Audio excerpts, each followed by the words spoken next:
Here's something I want you to sit with for a second. Think about the last time you felt a flicker of attraction to someone who wasn't your partner. Or if you're not partnered right now, think about a moment when you found yourself genuinely drawn to more than one person at the same time. Now, notice what came right after that feeling. What happened in your body? What showed up in your chest, in your stomach, or in your throat? I'm going to guess it wasn't neutral curiosity. I'm going to guess it was something faster and louder than that. Guilt or shame, maybe a kind of panic. A quick internal mood to shut it down before the feeling could even finish forming.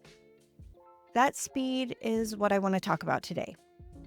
Because we don't feel that kind of automatic, pre-thought shame over things we've consciously examined and freely chosen. We feel it over things that got put into us quietly, early, and without our consent, as the operating rules of how love is supposed to work.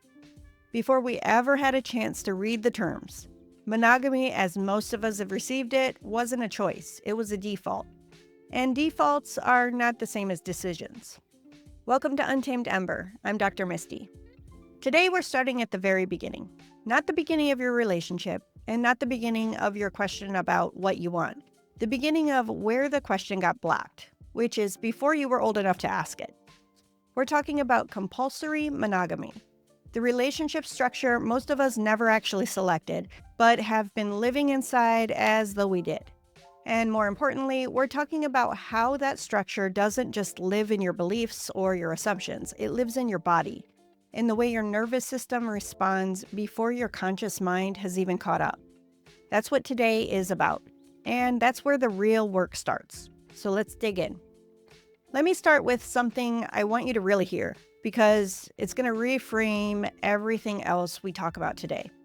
That guilt you feel when you notice an attraction to someone who isn't your partner, that tightening in your chest, that quick impulse to shut it down before the feeling can even finish forming, that is not your moral compass. That is a conditioned alarm, and there is a big difference. We tend to treat those responses as evidence of something about our character. Like the guilt means we know deep down that we did something wrong. But what if it just means the conditioning worked? Here's what I mean by that.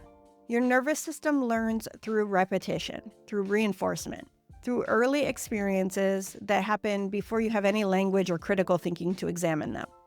You know this already from season 1. Patterns get installed, and the earlier they get installed, the more automatic they are, and the more they feel like just the way things are rather than something that was put there.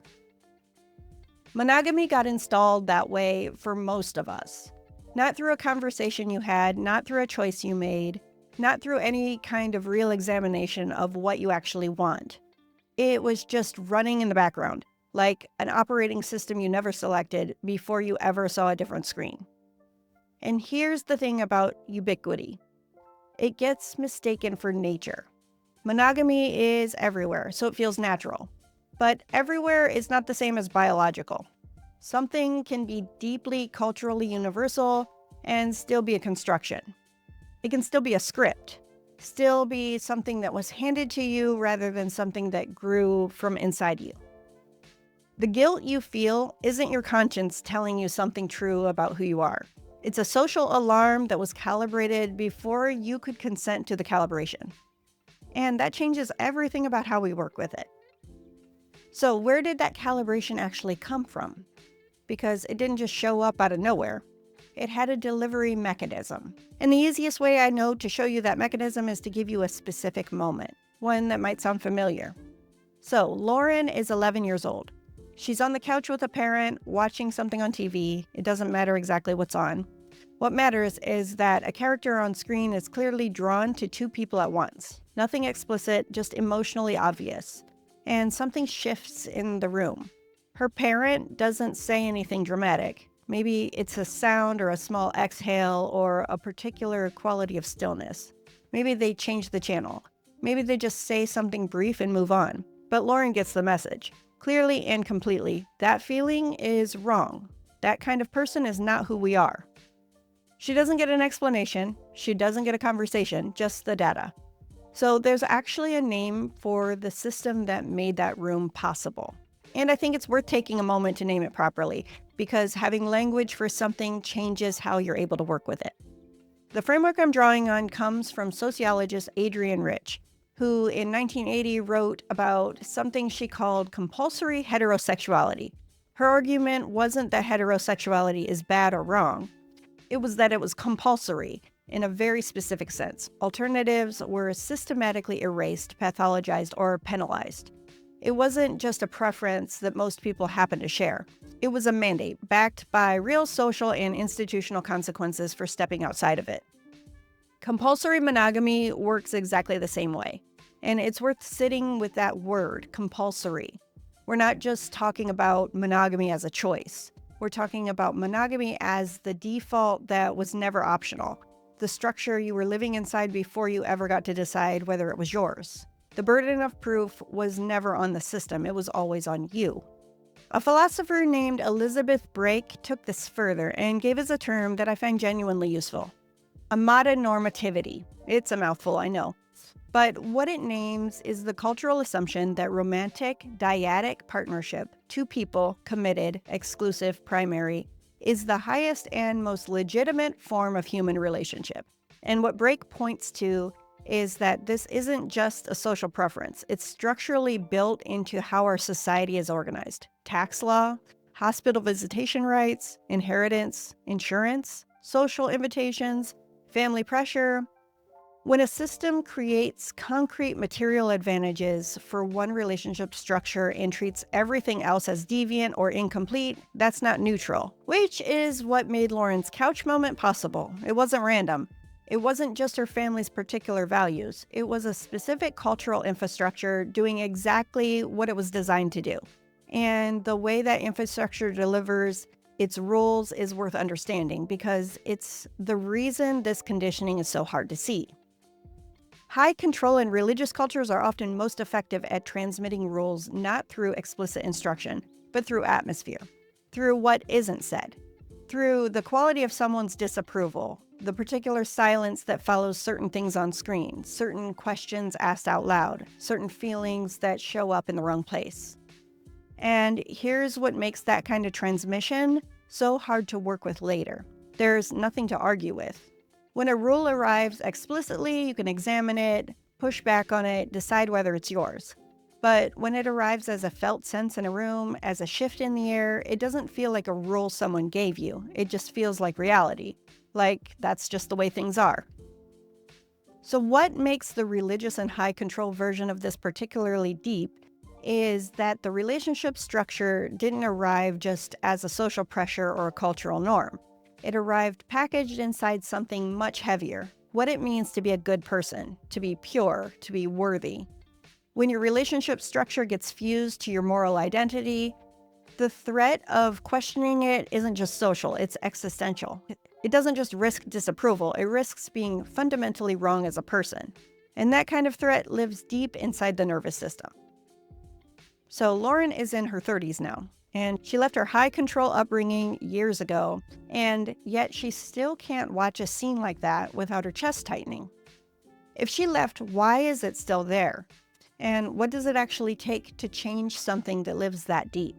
Let's talk about why that is. Why leaving the culture doesn't automatically take the conditioning with it.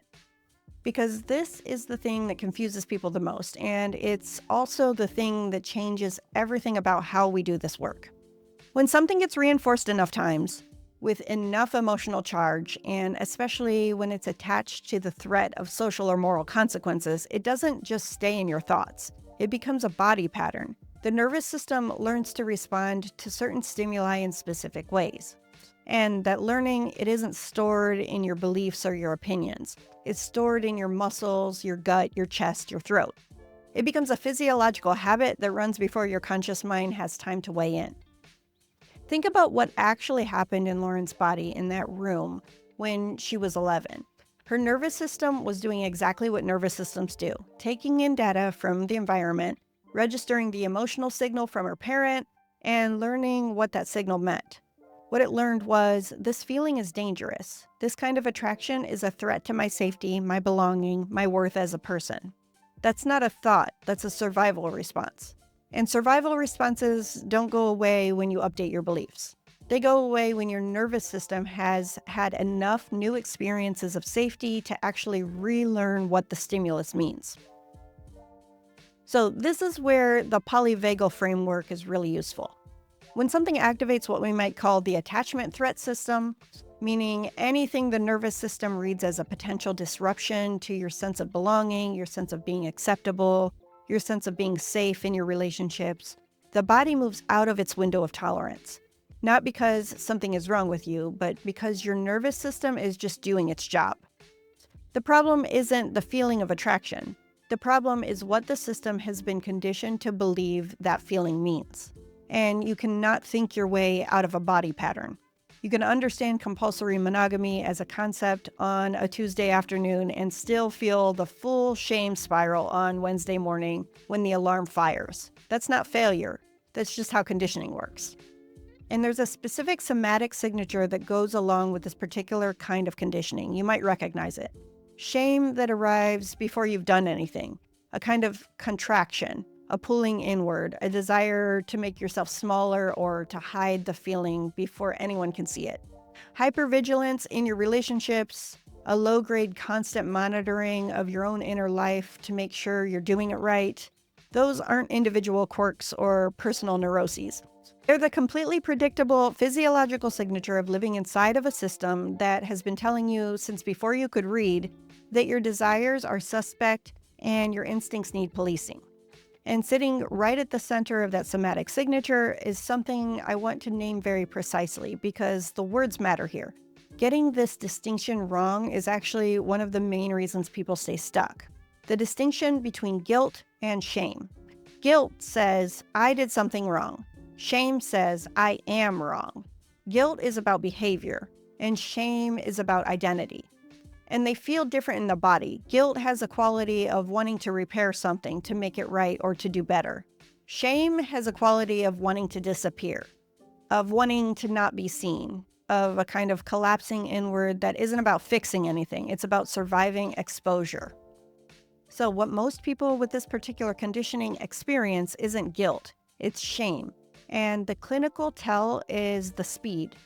When the feeling arrives and the response is immediate, automatic, and pre-thought, that isn't moral reasoning happening.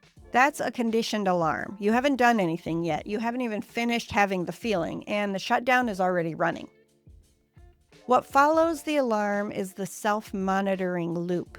And this is the part that's exhausting in a very specific way. Once the shame fires, the surveillance begins. Am I spending too much time noticing this? What does it mean that I felt that? Is something wrong with me? Am I a bad partner? A bad person? The loop is relentless and it's costly, not just emotionally, but physiologically. Being in conflict with your own interior experience takes enormous energy. It's the cost of bracing against yourself. When Lauren came into therapy, she spent a long time trying to figure out what was wrong with her. Not what was unsatisfying in her life, not what she actually wanted. What was specifically broken in her that she kept having these feelings even though she'd left the church, she'd left her high control culture, even though she didn't believe any of it anymore, even though she knew intellectually that attraction was normal and human and not a moral verdict. She had completely internalized the frame. If I still feel this, something in me hasn't been fixed yet. The therapeutic work wasn't reassurance. It wasn't telling her that everyone feels this way, because that tends to land as dismissal rather than relief. It was slower than that. It was helping Lauren see that her nervous system was doing something completely coherent given what it had been taught.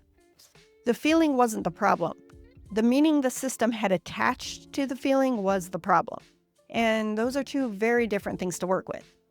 Now, I know what some of you might be thinking at this point, because there's a version of the pushback to all of this that I hear, and it deserves a real answer rather than a dismissal. The pushback goes something like this. Isn't some of this just natural? Don't humans have evolved tendencies toward pair bonding, toward jealousy, toward protective attachment? If we're doing somatic work, if we take the body seriously, shouldn't we take those signals seriously too? Isn't calling all of it conditioning just a way of dismissing something that might actually be biological? Here's what I actually believe about that. Yes, attachment is biological. Humans absolutely have evolved tendencies toward pair bonding.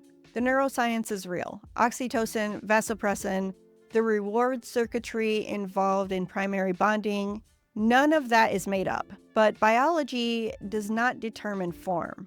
Lots of things are biological without being prescriptive about the specific structure they have to take. Aggression is biological. We still have cultural norms and legal structures that shape how it gets expressed. Sexual attraction is biological. It doesn't arrive in a culturally neutral form. The question isn't whether pair bonding instincts exist. The question is whether the specific form of compulsory monogamy, the singular, lifelong, exclusive dyadic partnership as the only valid and legitimate structure, is correctly attributed to biology, or whether we're using evolutionary framing to naturalize something that is substantially culturally constructed, historically specific, and institutionally enforced. But here's the counter-argument I genuinely respect. There's a real case to be made that some people's nervous systems and attachment styles genuinely organize around a primary dyadic bond in a way that isn't just conditioning.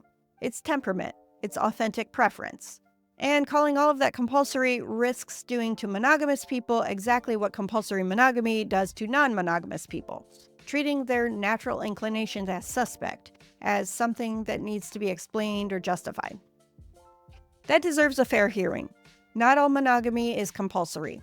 Some people genuinely examine their options and land on monogamy as the structure that's right for them. This episode is not an argument against monogamy. It's an argument against monogamy as the unexamined mandatory default. And here's where I'm going to be honest about where the tension stays alive for me. For any given person, it's genuinely hard to separate what is biological temperament, what is genuine examined preference, and what is conditioned compliance. That disentanglement isn't clean. It may not always be possible. We may not always be able to tell. And I think that naming that uncertainty is more useful than pretending this work gives us a clean answer, because it truly doesn't. I don't think you need to resolve that today for yourself. Sitting with it is the work. The question isn't whether you're monogamous because you're broken or because you're conditioned. The question is, have you actually asked yourself? Have you had enough space, enough safety, enough real information to find out? And that's really the only question worth sitting with from here. Not a verdict, just an opening. I want to say something directly because I know some of you are sitting with a fair amount of anxiety right now. Questioning compulsory monogamy is not the same as deciding you want to be non-monogamous. It's not a sign that your relationship is failing, and it's not an announcement that you're about to blow up your life. That conflation, the idea that asking the question means you've already decided the answer, is itself part of the conditioning. One of the ways compulsory monogamy stays intact is by making the question feel as threatening as the conclusion. So the first thing I want to say clearly is you can hold this question and not change anything. The inquiry is not the conclusion. And then the second thing I want to say is that even if you do want to examine this, even if you do decide that your relationship structure deserves a real look, that work doesn't happen primarily in your head. You can listen to this episode and update your beliefs and still feel the full shame spiral tomorrow morning. Not because the work didn't land, because this kind of conditioning doesn't respond to intellectual updating alone. It responds to new experiences repeated over time that teach the nervous system a different meaning for the stimulus. That takes time. It takes support. It often requires more than just thinking new thoughts. So Lauren didn't leave her relationship. She didn't open it up, though she eventually had a real conversation with her partner about what she was learning about herself, which is its own kind of brave. What changed was more interior than any of that. She stopped treating her own inner life as evidence of moral failure. She started being able to notice attraction without it triggering a crisis response. The feeling didn't disappear, but it stopped functioning as a threat to her identity because she'd started actually examining what her identity was, rather than just defending the default that had been handed to her. That's what unlearning looks like. It's quieter than people expect. It doesn't always show up in your relationship structure at all. Sometimes it just shows up as being able to sit with yourself without bracing. And if I'm going to leave you with one concrete thing today, it's this. The question I want to leave you with today is not, are you monogamous or should you be? Those are downstream questions, and they may not even be the right ones yet. The upstream question is this. When did you actually choose your relationship structure? Not when did you enter it? Not when did you default into it because it was the available option, the expected thing, or the path of least resistance? When did you actually sit with real information and real space and enough nervous system safety to actually ask yourself what you want? If you don't have a clear answer to that, that's not a crisis, but it's an invitation. And here's what I want you to consider over the coming days. When you hold that question, what happens in your body? Not what you think about it. What happens physically? Is there something that feels like relief, like finally having a name for something that you've been carrying? Is there anxiety? A quick impulse to dismiss it and move on? A tightening somewhere that you weren't expecting? Whatever shows up is information. You don't have to act on it. You don't have to tell anyone, and you don't have to decide anything today. But getting curious about your own interior response rather than bracing against it or shutting it down is actually where this work starts. Next episode, we're going somewhere that might feel more charged than today did: jealousy. Not as a moral verdict, not as evidence that something is wrong with you or your relationship, but as a nervous system event. What it's actually doing, what it's actually protecting, and what it takes to work with it rather than just white-knuckling through it. So before we close, I want to give you somewhere to land with this. Take a moment right now, wherever you are. You don't have to close your eyes if that doesn't feel comfortable. Just let your body settle in a little. Notice the weight of your seat and the temperature of the air. The simple fact that you're here. Notice what's happening in your body right now. There might be a lot going on in there. This topic has a way of reaching into things we've actually kept carefully contained. If you're feeling some activation right now, some tightening in your chest, anxiety that you can't quite place, I want to gently name that makes sense. You just spent time with something your nervous system may have been taught to treat as threatening. This discomfort isn't a signal that something is wrong. It might be a signal that you got too close to something true. So here's the question that I want to leave you with. Not to answer it right now, not to turn it into a decision or a plan, just to hold it somewhere in the back of your mind and see what it does over the next few days. When you think about your relationship structure, whether you're in one or imagining one, is there a felt sense that it's actually yours? Not just familiar and not just expected, not just the option that would cause the least friction or require the least conversation, but actually yours, something you've genuinely examined and claimed. If you feel a clear yes to that, then sit with it.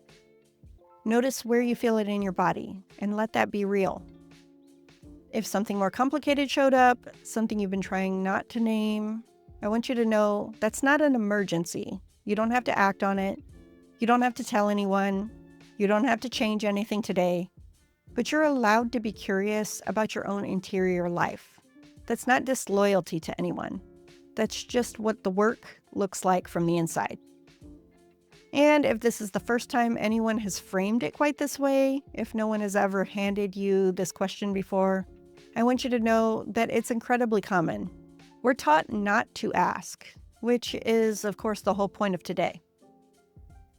This has been Untamed Ember. I'm Dr. Misty. Welcome to Season 2.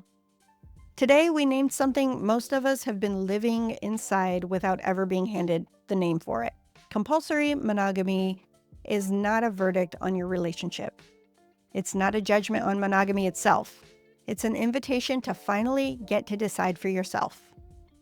Subscribe to the Untamed Ember newsletter at untamedember.kit.com for deep dives, bonus material, and the behind-the-scenes content that does not make it into the episode. Next episode, we're talking about jealousy as a nervous system event, not a moral failure, not a relationship verdict, an event.